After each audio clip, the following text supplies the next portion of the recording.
Ducks fans, are you ready? You are listening to the Ducks and Pucks podcast with your hosts, Mike Walters and Eddie Jones. This is the number one home for Anaheim Ducks talk and analysis.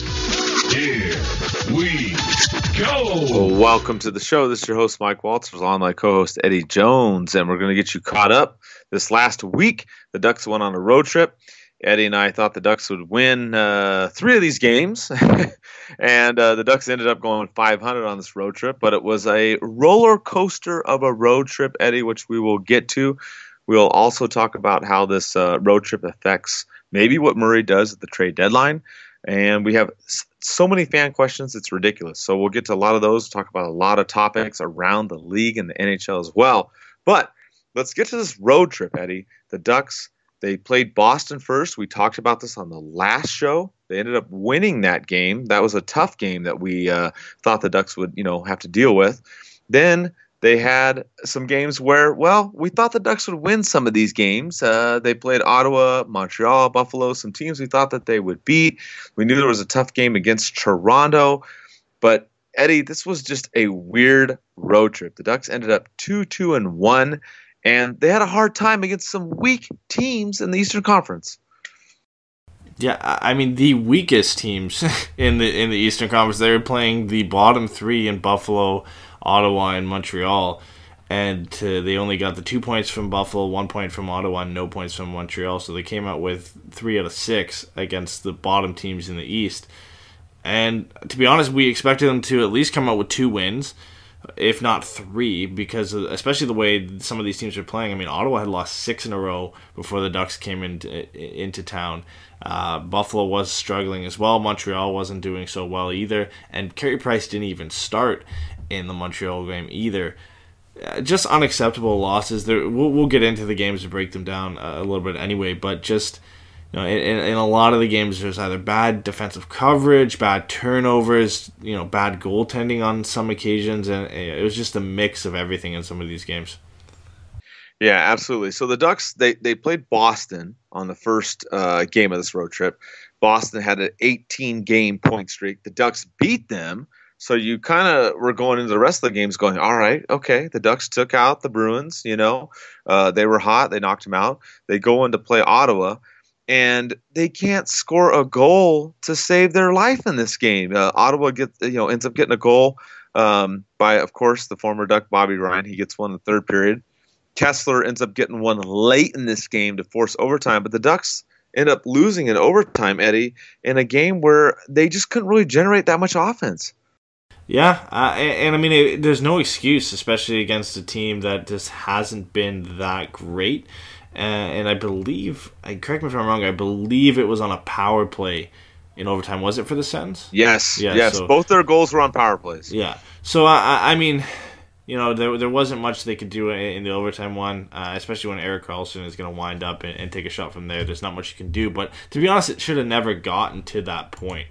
I mean, the Ducks played a pretty decent game at 5-on-5. They continued to get better going on into the third period, especially obviously when they got the game-tying goal late in the third by Ryan Kessler. But they just couldn't get anything going. I mean, it's hard to say what went wrong in this game for the Ducks.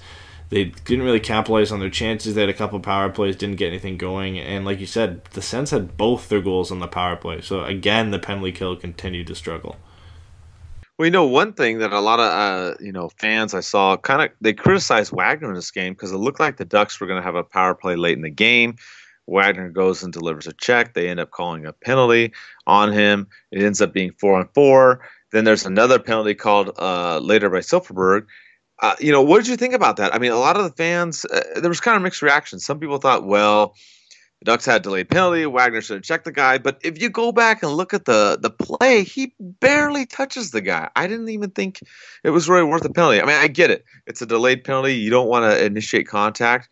But what did you think? Because, there were some fans that are pretty upset about that sequence of events in the third period. Yeah, there were some kind of questionable calls throughout the entire road trip. I remember a call, I think it was in the game against Toronto, that Bieksa kind of just sat in front of a guy who just skated in front of a Toronto player and just stopped in his tracks and got an interference penalty. It was early in the first period against Toronto. And then you look at these two penalties as well. I mean, the Wagner one was a little bit questionable, and then the late one was just kind of a dumb penalty that led to it extending into overtime, and for Ottawa end up getting the power play goal in overtime to win the game. And that's kind of been an issue all season, and maybe not just all season. I think this is a topic we're going to get into anyway, but the discipline for the Ducks and the disparity in penalties that are called for them, penalties called against them, has been an issue for as long as I can remember, and it's become an issue for the Ducks this year. And whether that's coaching, whether that's the players in the organization, it spans over a long period of time, so it might be something a little bit more than that as well. I think it's just a combination of a lot of things, but it hurt the Ducks in this game. The Ottawa had 2 power play goals on 4 chances, and discipline has been a real issue for the Ducks. Yeah, and I mean, you talk about the penalties too. I mean, you look at the stats, go back to 2007 and forward on, the Ducks are almost minus 500 in terms of power plays versus penalty kills. I mean, it's pretty crazy. We asked Dan Wood about that on one of the last games too, and I remember Steve Carroll got pretty upset about us asking that question, because he said, yeah, I mean, he feels like, I mean, like you said, I agree with you. I think it's a combination of things. But God, at what point do you not think it's, Anaheim against the world? It's the refs. I mean, some of these calls, especially on this road trip, Eddie, have been marginal. I mean, it's tough. Yes, you got to play disciplined hockey. You can't let your emotions get control of the game. But I mean, in this game, a couple of these calls, and it really, it probably cost the Ducks an extra point in this one. Yeah, for sure, and it was kind of a continuing trend throughout the entire road trip as well, just bad penalties, either leading to a goal directly on the power play, if not leading to a goal later on in the game, and it's just, something that's come and hurt them as of late. The penalty kill was great at the beginning of the season, but one of the main reasons it was so good was because of the goaltending, and now that that's dried up a bit, you're seeing a lot of the issues with the defense and a lot of issues with the penalty kill that we didn't see earlier on. And that's something to worry about. The penalty kill used to be one of the top 10, top 5, I think, at one point in the league. And now it's dropped down to, the last time I checked, I think it was before the road trip, and it was around 15. And it's just, the holes are starting to be exposed. And I think a lot of that comes down to the Ducks having a lot of issues on defense with their pairings. And a lot of it, you're just not getting the goaltending. Yeah, right now, looking at it, their PK is 15th. And we remember when it was a strength for this team. So, yeah, I think it comes down to the fact that you're just not getting the same goaltending, and you're seeing a lot of the issues, the underlying issues that were already there. And that carried over in the next game. The Ducks played Montreal. Like you said, Price didn't play in this game. The Ducks actually came out strong on this one. The first, 5-6 minutes, they looked good. Then Montreal got a goal, and then a goal turned into 3 goals. The Ducks got down 3-0 early. They didn't do well in the penalty kill. They gave up 3 power play goals out of 7 chances for the Montreal. And I think the wheels kind of came off in this game. I mean, God, the Ducks started out pretty good in this one, Eddie, but once Montreal got that 3-goal lead, it was hard for the Ducks to come back. It was good to see Perry get on the board. Obviously, Raquel, we've known, has been leading the Ducks in goal scoring, but this was another disappointing effort for the Ducks, especially against Montreal, who has been playing poorly, and Carey Price was not in net. Yeah, I mean, they started pretty well until the first Montreal goal, and things fell apart. And then from there, Montreal just scored 3 quick goals. And there was really no coming back for the Ducks. Again, it's not like they played an awful game. I think this scoreline is a little bit vindictive of what the outcome ended up being. I mean, they ended up losing 5-2. But if you look at the stats, I mean, Corsi for they're 70%, so they control a lot of the shot attempts throughout the game. They had 15 more scoring chances than Montreal at 5-on-5, so they had their opportunities, and they outshot the Canadians 45-29. Just Antti had a great game. Without Price, they ended up getting the only good performance I think Antti had all season. Of course, it's against the Ducks. But yeah, I mean, it's disappointing. You can't get in a hole that early and expect to come back no matter what. I mean, if you can come back against anybody this season, it'd probably be Montreal. And the Ducks had a pretty strong second period where they were able to score 2 goals. But by that point, it was too late, and there wasn't much that they were going to do. Nobody was really beating Niemi on that night, and it came back to hurt them. Yeah, and like we talked about, discipline for the Ducks. They had 24 penalty minutes in this game. Montreal only had 8. It's just frustrating. Like you said, I mean, you would think even if you got behind, you'd be able to, rally against Montreal, but it just didn't happen. And like you said, the goalie situation kind of up in air. Gibson has pretty much been out this road trip, so the Ducks have been going with Miller. And he really didn't have his best game.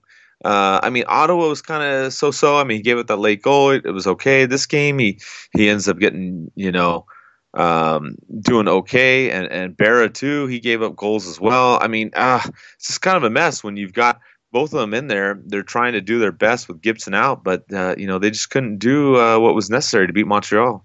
Yeah, and for the most part, the Ducks didn't play that many starting goaltenders on this road trip either. They didn't play Anderson in Ottawa. They played Condon. They didn't play Price in Montreal. They played Antoniemi. And for half the game, in the game against Toronto, they played Curtis McElhinney when Freddie got out. And the only starting goaltender they played for the entire game was Robin Lehner against the Sabres, which makes it even worse, the fact that they were only able to come out of it with 5 points out of a possible 10 when you're facing 2 backup goalies who started the game, and then you're facing a backup goalie halfway through a game where you have a tie game, and he's coming in cold, and you only get 1 goal off him, and it was a fluke goal by Rickard Rakell. Obviously, we'll get into that game in a bit. But yeah, I mean, just a disappointing road trip. I mean, we talked about at the beginning how we thought, this should be a time where they're going to be able to pick up points on the teams in front of them. And meanwhile, while the Ducks have been losing, teams like Calgary, teams like San Jose, the Kings, Minnesota, Dallas, all the teams around them have been winning. And it's just, this is not the point where you want to be dropping points against teams in the bottom of the NHL. Yeah, like you talked about, this road trip, we really thought the Ducks could at least get 6 points out of 10. They ended up getting 5. But we thought, Ottawa, Montreal, Buffalo were some teams that they would beat. They ended up getting, 3 points out of those 3 games. But it's just a really weird road trip. And then the Ducks, they go in, they play the Maple Leafs, which, they actually played a decent game against them. I mean, Matthews got an early goal, which Miller, I don't know what he was doing. He was hugging the post in this game early on. But the Ducks battled it out in the second period. They actually took the lead. You had Getzlaf, Rakell, and Kasse all scoring goals. Toronto rallied. They got a couple late goals, and then they ended up pulling it out in the third period with the last 3 goals. But a weird game. We knew that it was going to be tough against Toronto. We didn't think they were going to win. But a lot of bad turnovers in this game.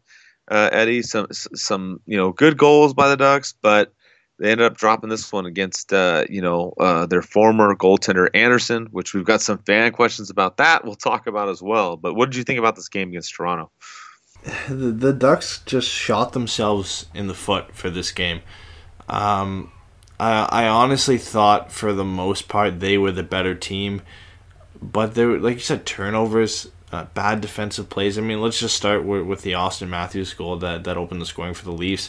He blows by Kevin Bieksa, which obviously isn't a surprise. And then he throws a little pump fake to get around Miller, and Miller freezes on the post, and he's able to wrap it around and score on the. And it's just not a bad, not a good play for Bieksa, not a good play for Miller either, and that was kind of the precursor of what was to come. I mean, the William Nylander goal, the first one, was a bad turnover by Cogliano, which led to Nylander getting a breakaway, and he scores on that one. You go and you look at the Mitch Marner goal is actually a pretty good goal. It was a snipe on the power play. There wasn't much they could do about that one. The Leo Komarov goal, that was not a great one for Miller to let in either. Gardner kind of just floats it in from the point, and Komarov gets the smallest of touches. I didn't even see it change deflection on the overhead. Yeah, it was close. I mean, it was. They showed the overhead, and it didn't even look like it changed direction. And Miller just didn't seem ready even for the Gardner shot, and that was a bad goal on him. You look at Nylander's second goal. Boschman is nowhere to be found. Nylander is in all kinds of space behind him, gets his second breakaway of the game and scores. And then Austin Matthews' second goal of the game is again Boschman's fault. He is slow getting back and tracking him to the net, and he gets out-muscled, and Matthews is able to scrape it over the line. those are all preventable goals. And the Ducks, like I said, they shot themselves in the foot. They had a very good showing from the first line in this one. Perry had 4 assists, his second 4-assist game in his career. The last time he did that was back in 2008 against Vancouver on Halloween. You had Raquel, who had 2 goals and an assist, and you had Getzlaf, who had a goal and an assist. That line was great. And even Kasha, Henrique, and Richie at times were playing very well. So I think it was a wasted opportunity. The Ducks were getting goal scoring from this top line, having some decent play, controlling play at 5-on-5, and just bad turnovers and bad defensive decision-making just ruined the game for them. Yeah, absolutely. This was the first game, too, that we saw Perry back on the top line with Raquel and Getzlaf. After that game in Montreal, Randy Carlyle was like, I've had enough of this. I'm going to switch the lines up again.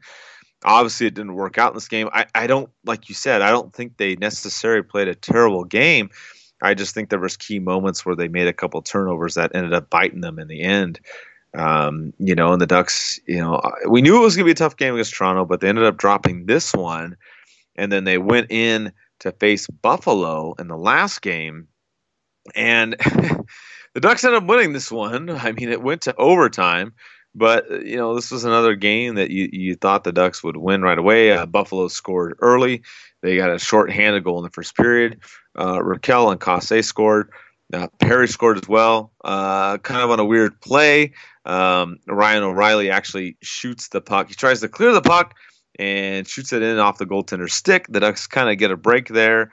Then, of course, he scores with 14 and point something seconds left to tie this game. And then the birthday boy, Adam Henrique, ends up scoring overtime to get the Ducks the win in this one. So, the Ducks, they rebounded after the Toronto game, and they got 2 points in this game. But, man, Eddie, it's been a struggle for the Ducks on this road trip. They like we said, they beat Boston. They had to hang on in the third period. They had some rough games against some of these Canadian teams. They play Buffalo, they win, but it had to go to overtime. What a rough road trip. But the Ducks, they end up getting 5 points out of 10 possible on this East Coast swing. Yeah, and honestly, this is one of the worst games of the road trip, even though they ended up getting the 2 points. Buffalo at home before this game was averaging 1.95 goals per game, which is the league worst. And you go into Buffalo and you scrape out an overtime win against one of the worst teams in the National Hockey League. It's just disappointing. The Ducks got very lucky on pretty much all their goals. They're either all bounces or rebounds that landed right to the right guy.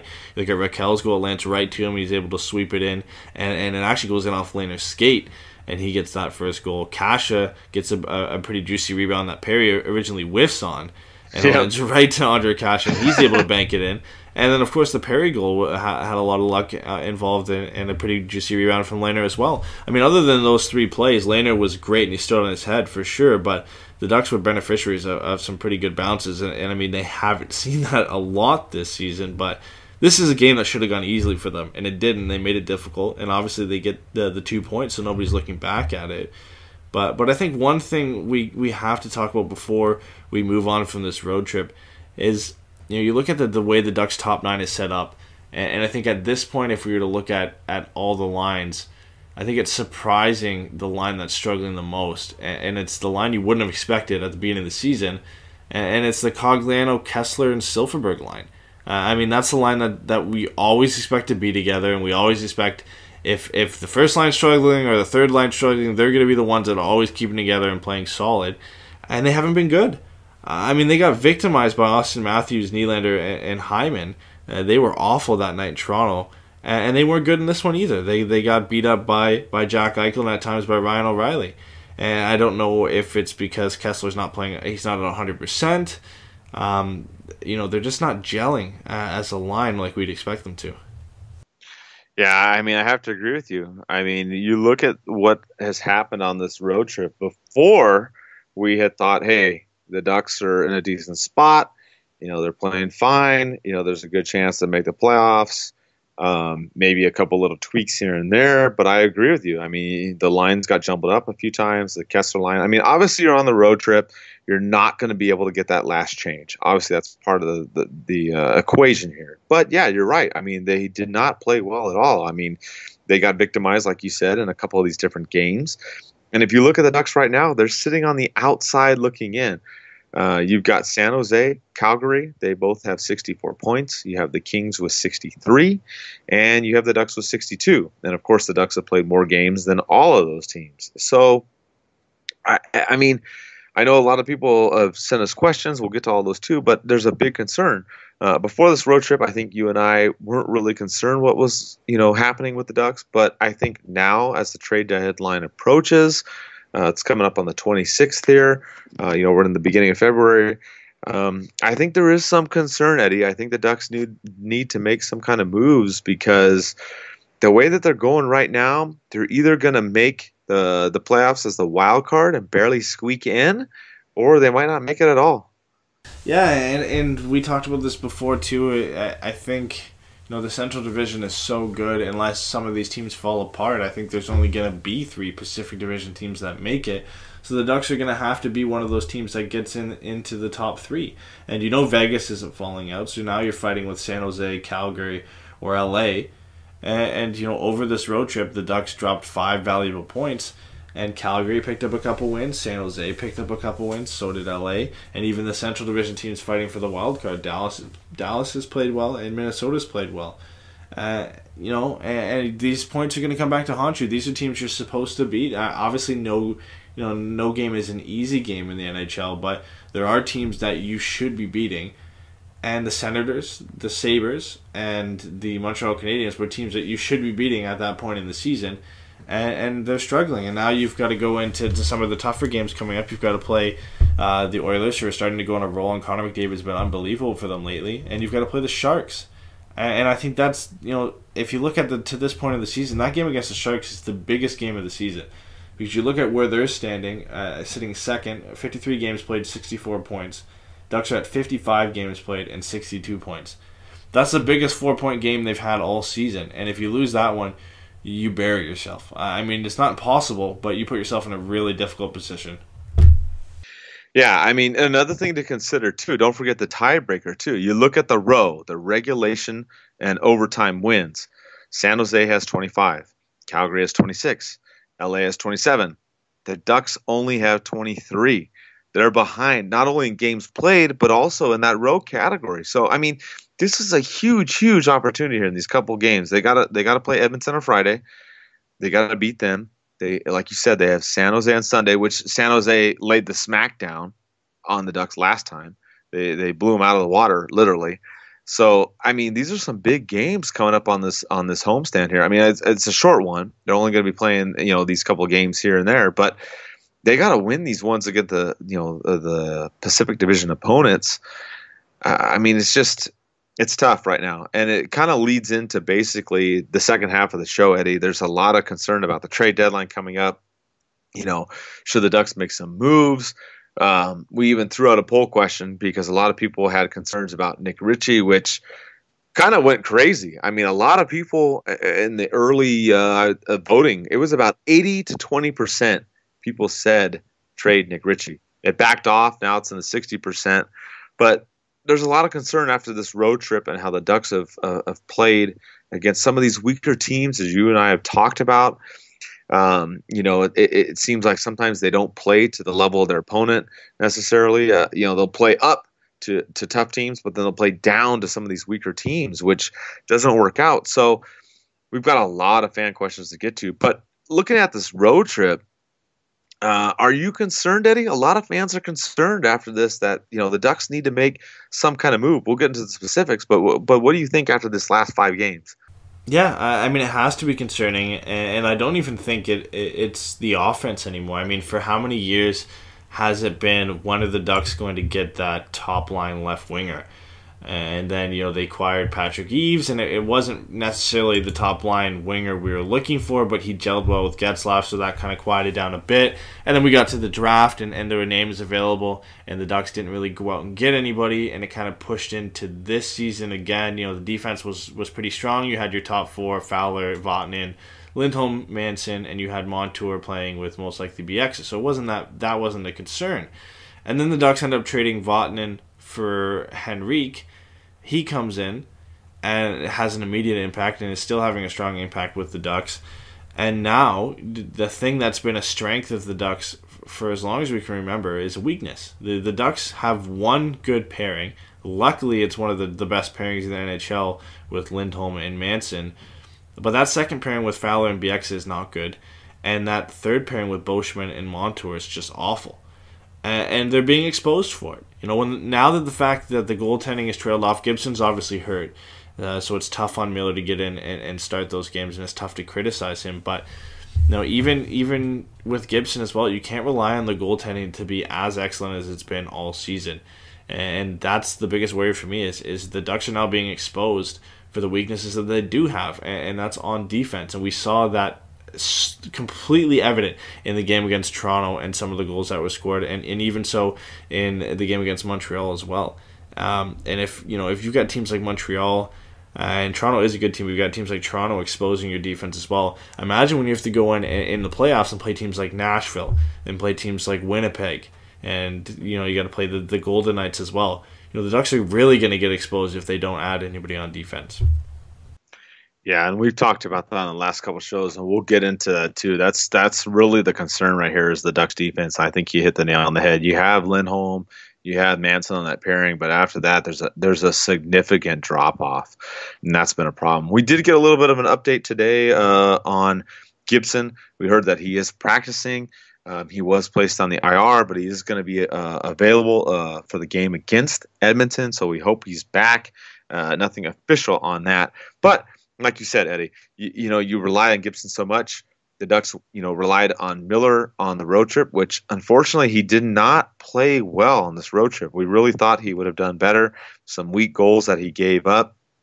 But it leads us to the fan questions. There's a lot of, what are the Ducks going to do? How are they going to prove? How are they going to make the playoffs? How are they going to make a push?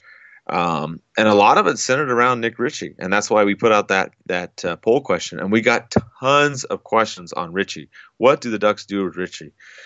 Some people said, "Hey, let's send him back down to San Diego." Some people said, "Hey, let's do nothing." Other people said, "Okay, let's trade him, but what are we going to get?"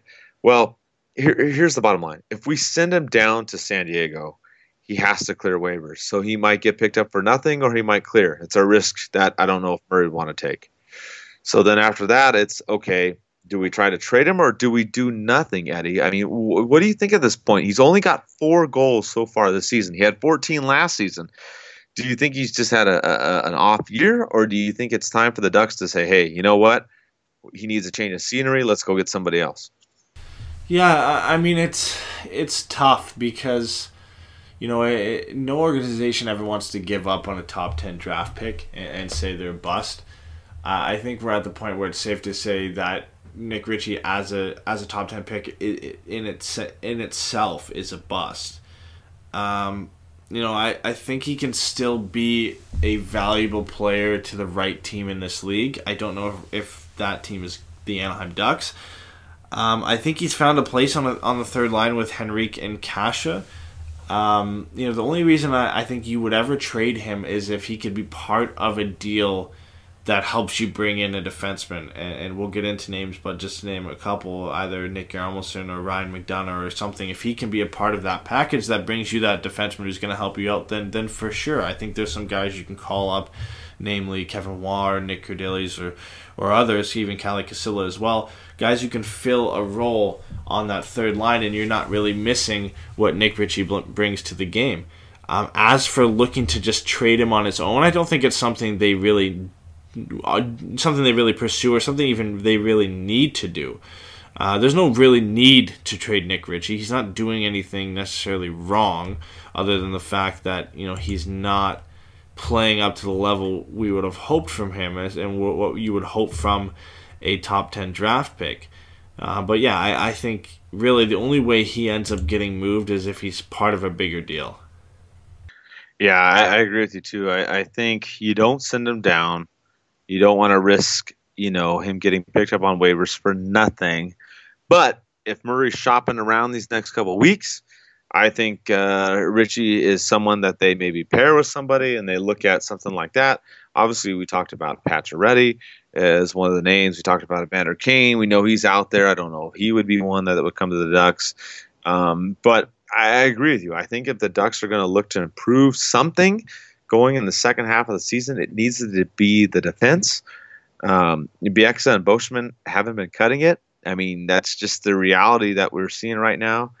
The Ducks pairings have, done okay, the top four, but the bottom three hasn't been there. So that's something I look at. I mean, I don't know if you would want to trade for a forward, Eddie. I know somebody talked about Virtanian out of Vancouver. I don't know what you think about that. But I definitely think it's somebody that the Ducks look at. I think Ritchie is definitely I don't know if he necessarily be traded, but I definitely think that Murray has to be thinking, how do I improve this team? And maybe if you look at the forwards, because there's other forwards that could come up, and a lot of people ask that too. Kevin Waugh did well; he could come up and fill in. We have JT Brown now. There's different other players that can come up. Nick Verdelius, which he was called up, he didn't play in that last game against Buffalo, so I wouldn't put it past Murray to at least consider trading him, Eddie. Yeah, I think it's possible, and you brought up Jake Virtanen, and we that was part of a question from Manuel on Twitter, and he said, "What do you think about trading Ritchie for Virtanen, because both seem to be struggling? Ritchie's a lefty, Virtanen's a righty, and that he had heard that Vancouver needs grit." And you know what? I'm not against it. We've seen trades in the past that teams have traded away guys that have been struggling and brought in guys, trying to revive their career. In some cases it's worked, in some cases it hasn't. Whether, going and making a swap with the Canucks for Virtanen is the right option to pursue in the avenue, I don't know. I think they're very similar players. I think they were both victim of circumstance at the time they were drafted. I think at that time teams were still looking for those heavy, big-hitting guys who can score. And, Virtanen ended up going 6 overall in the 2014 NHL entry draft, really because of that. He scored 45 goals in his draft year. It was a big guy, played hard, and I think that was the reason that he went so high. And Nick Ritchie was another one of those guys, and I think that's a big reason why he went 10th overall. And you look at as well the guy who went 5th overall to the Islanders, and Michael Dowell-Cole. He's only played 4 NHL games, and he fits that mold as well. All 3 of those guys have struggled, and it's no surprise looking back at it now and the type of players that they are. But maybe Virtanen comes over and benefits from a new situation, new system. For me, it's not the avenue to pursue. There are a lot of other guys out there who are more of a type of player you would want in today's NHL that are on teams, struggling teams, and things aren't working out. I think a name we had brought up maybe a month ago was Joshua Ho-Sang, because of some of the comments that the coach in the AHL made about him. I don't know if that is something that gets made. I don't even know if the Islanders want to really move on from Josh Ho-Sang yet. Maybe then you look and you work around a trade of putting Nick Ritchie in a deal to get Joshua Ho-Sang. I mean, that's just speculation, and that's just looking at 2 guys who aren't working out in their current situation. But I think it's definitely something you can look at. Yeah, I mean, the Ducks have to do something. That's the bottom line. I mean, looking at this, whether, like we talked about, Virtanen from Vancouver, they have to do something. One thing I'm not opposed to, and this was another fan question too, is they talk about, hey, Alex asks, when are any of these younger guys going to get a chance? Who would you call up come playoff time? Well, I'm going with Kevin Waugh. That's who I would go with. 25 games with the Ducks this year, 6 goals. I mean, it's more than Ritchie. Ritchie had 4 goals in 49 games. So that's the one I would go with. If you're going to pull up someone to make a move, you bring him up. If not, you look towards Cordelius maybe. That's what you got to do. But if the Ducks aren't going to do that and they're going to make a trade, I think if you're looking at this, I think you take Ritchie and maybe you pair him with someone else. Maybe Larson. We've talked about his name before, Eddie. I'm not saying that you would want to, but if you're going to go after maybe a bigger name like a Kane or a Pacioretty, maybe that's somebody you do. But I don't really think the issue is so much on offense with this team. I really think it's the defense. And we talked about this before. I think another name out there you and I have talked about is Yarmelson. I think if the Ducks want to go get someone else to fix part of the defensive issue, I think that's someone the Ducks should go for. I think they should target more defense than offense, Eddie.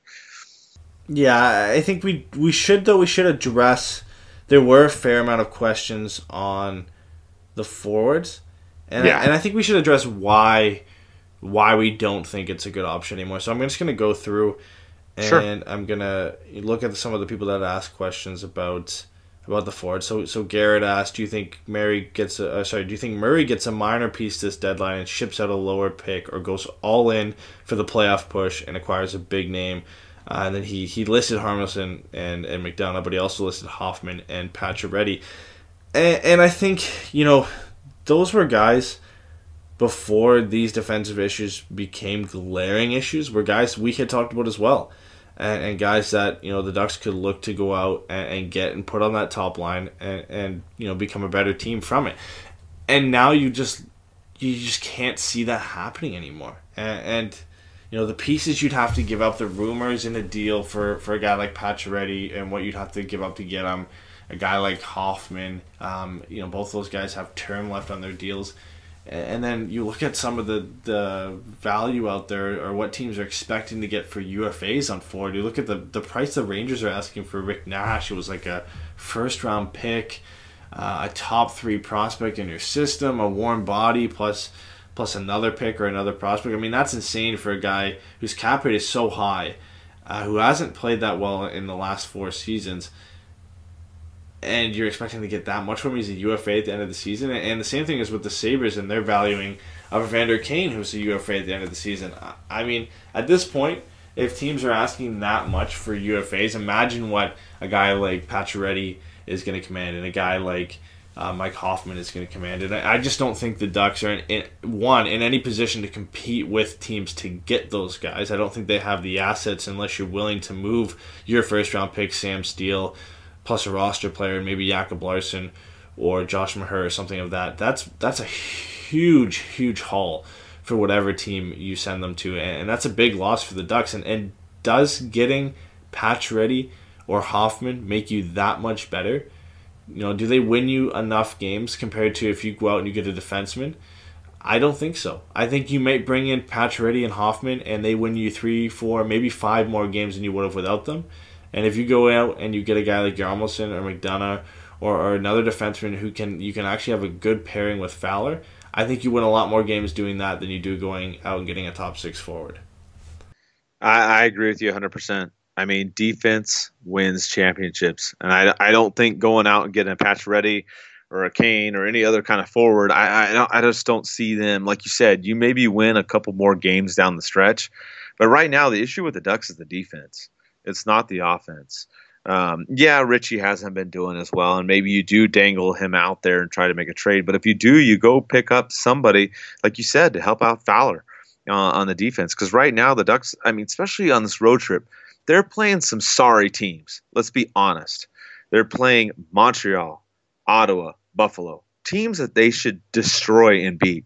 And they lose in overtime, they lose in regulation, and they barely win in overtime. I mean, it's just unacceptable. If the Ducks are going to make a playoff push, and a push like you said, I mean, you look at the Pacific Division. There's a high probability that 3 teams come from the Pacific, 5 come from the Central. So I would look for the Ducks to pick up a defensive player going forward. I think that's the way that they have to go, Eddie.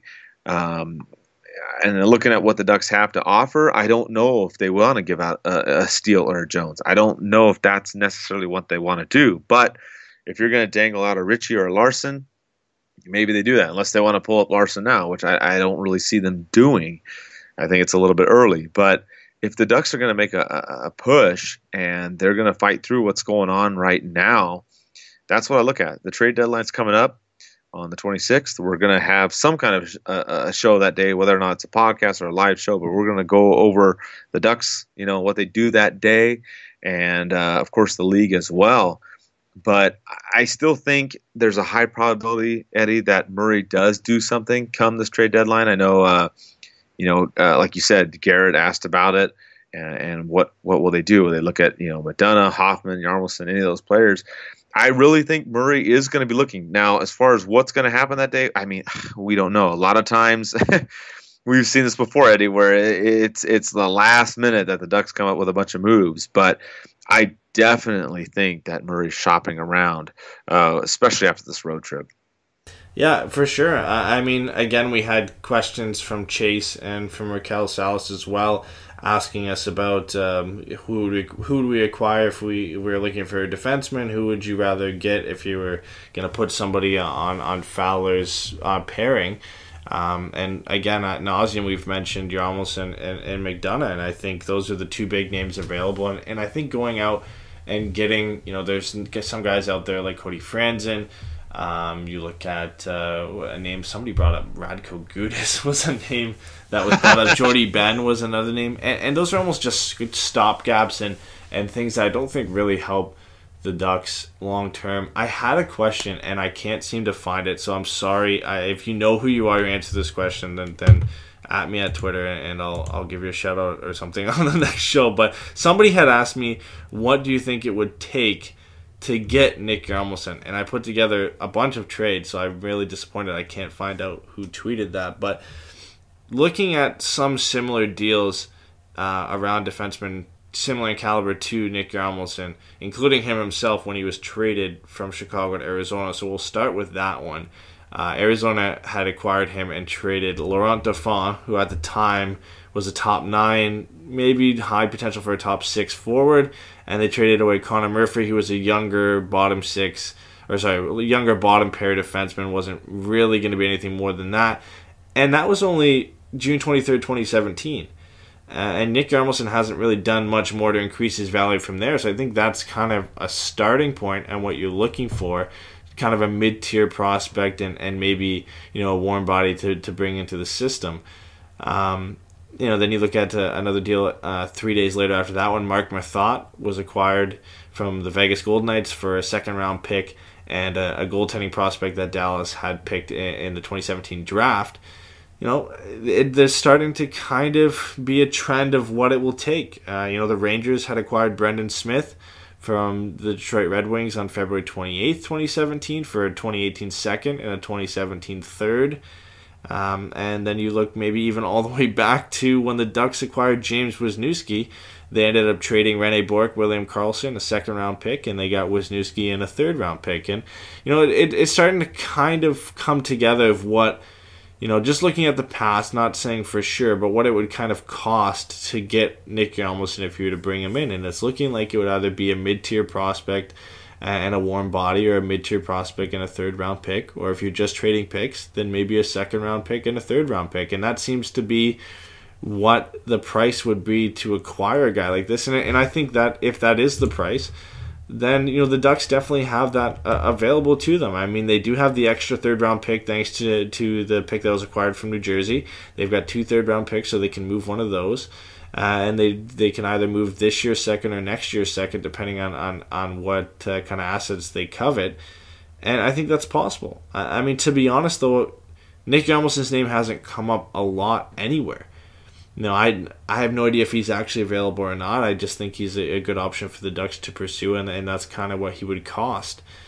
And to kind of expand onto that as well, and you look at what Ryan McDonough would cost, and I think that's more of a top-end tier, and that's a little bit more of a difficult deal for the Ducks to make.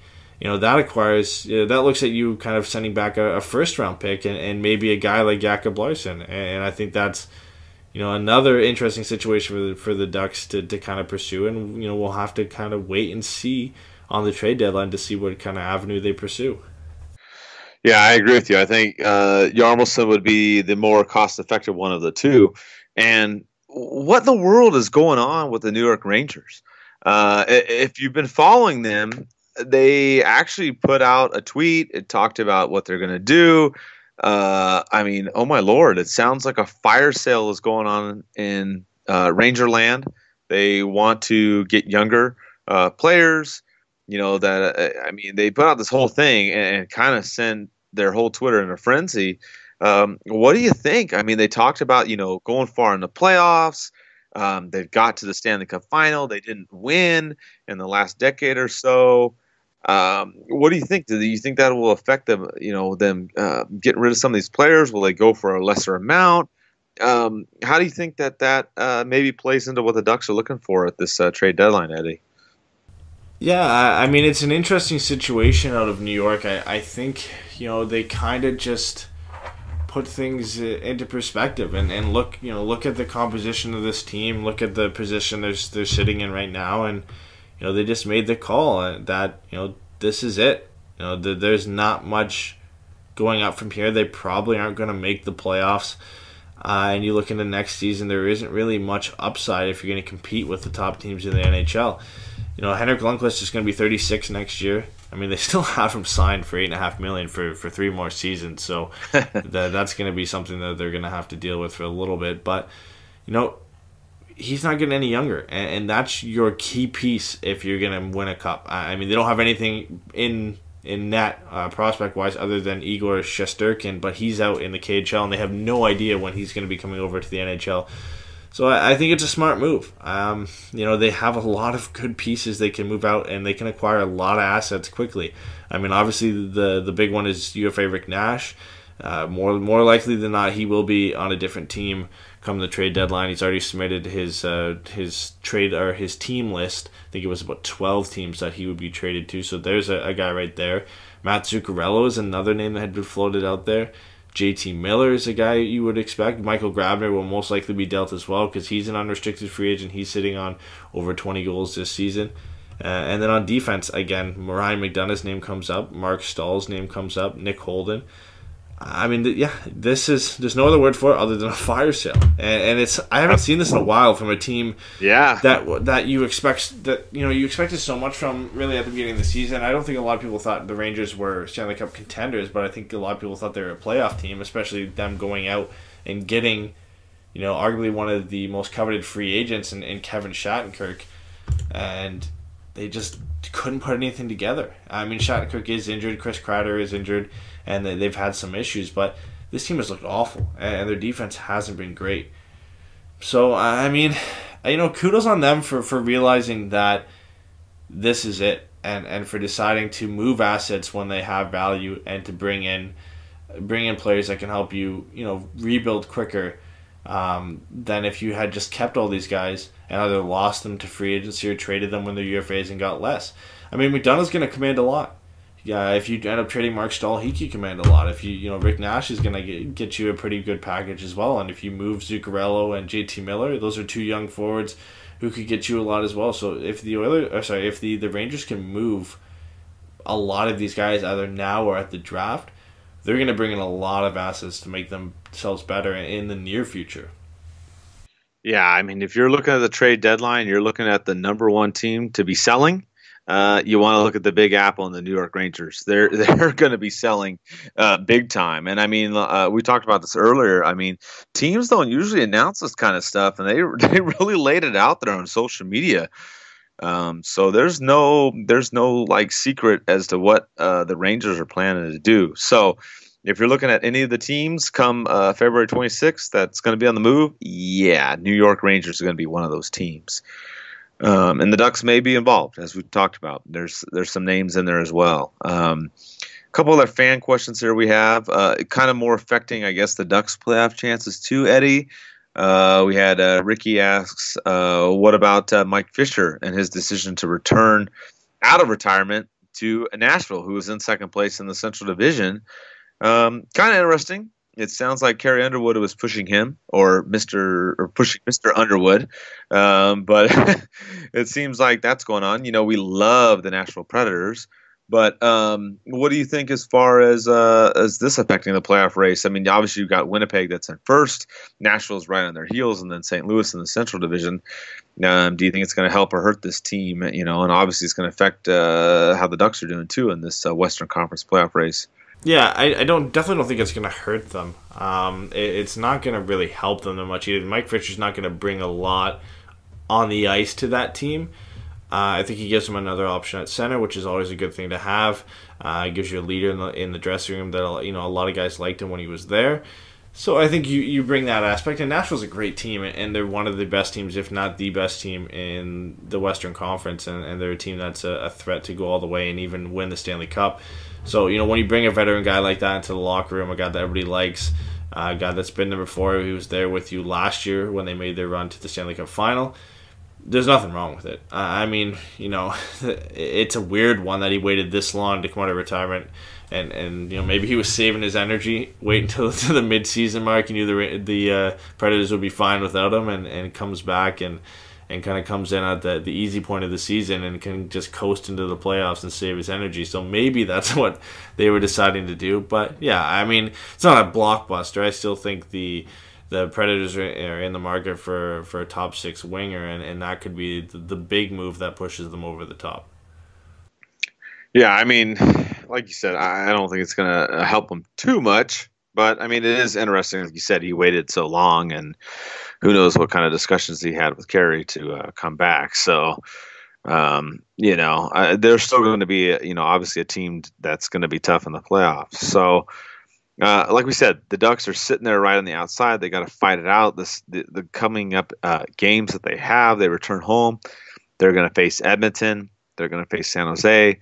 Then they'll go on the road and they'll face Detroit, Chicago, Minnesota, and Vegas. So some big games here, Eddie, coming up. The Ducks are going to have to take on some of their division opponents. Obviously, some of the teams in the Central Division. What do you think as far as the Ducks? Coming up here before the trade deadline with some of these big games.